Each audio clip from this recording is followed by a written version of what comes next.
we're also increasing testing. Should we have done more testing earlier? Yes, but we're doing more now. We've gone from 0 at-home tests a year ago to 375 million tests on the market in just this month. If you buy a test at a store, your insurance will reimburse you.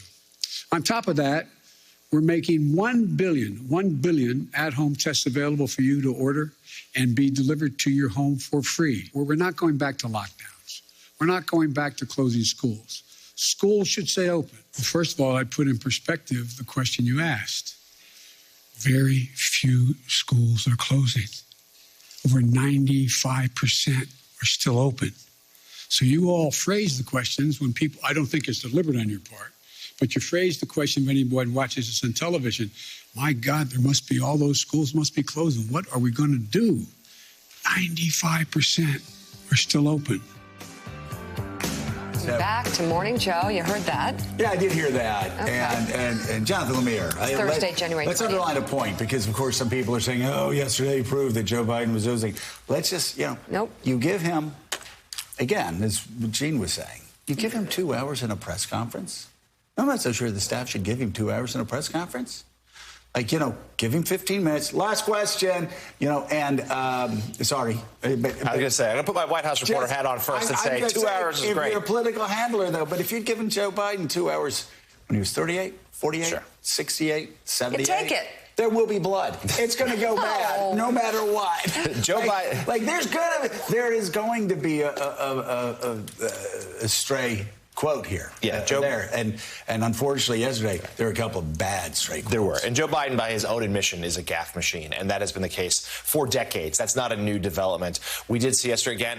We're grateful that he's took the time in the 2 hours news conference. We hope he does it again soon. But sure, of course, he was bound to get himself in trouble. He just did so. The headlines he created on Ukraine, though, global impact. But, certainly, though, he also was able to address a number of things he wanted to do, including suggesting the Build Back Better Act might come back in a smaller version, like we take chunks of it, and therefore Democrats may be able to get some things passed to help them for the midterms this fall as well. But it's the foreign policy stuff that everyone's talking about today. Yeah, Willie, I will say the gaffe, the mistake on Ukraine, obviously serious. It was cleaned up. They had said things earlier in the week where they had, said an invasion is an invasion is an invasion.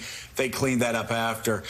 So that obviously was a mistake. I will say, though, for those on the Trump right sitting there going, oh, my God, I can't believe he said this. I can't believe he said that. It's as if they've completely wiped clean. Maybe they're the ones with dementia. They don't remember just what a lunatic Donald Trump was in his press conferences. How about abroad? And the absolutely crazy, right. For instance, one of the reasons why, I think Lemire's probably not going to Moscow anytime soon. Remember that Helsinki press conference? Helsinki. And Donald Trump saying in a press conference, you're marked, man. Yeah, Just stay here. Yeah. Stay stateside. But, Donald Trump saying stuff like, he trusted Vladimir Putin more than the intel community. And so all these people go, oh, my God, there's so many horrible gaffes yesterday. It's night and day. There were gaffes. As opposed to really like an hour of just surreal, crazed, angry comments that we got during the Trump administration. So, listen, we can critique it. I don't want to hear it from Trump apologists because they were just fine with crazy for 4 years. Well, obviously, there's no comparison, and those people you're talking about know that. But like so much about Donald Trump, they're pretending they don't. Jonathan Lemire presented that question at Helsinki, and Donald Trump neglected on the world stage with the whole world watching and the country waiting to see what he would say, and declined to confront Vladimir Putin when given the chance and took his side versus his intel agencies.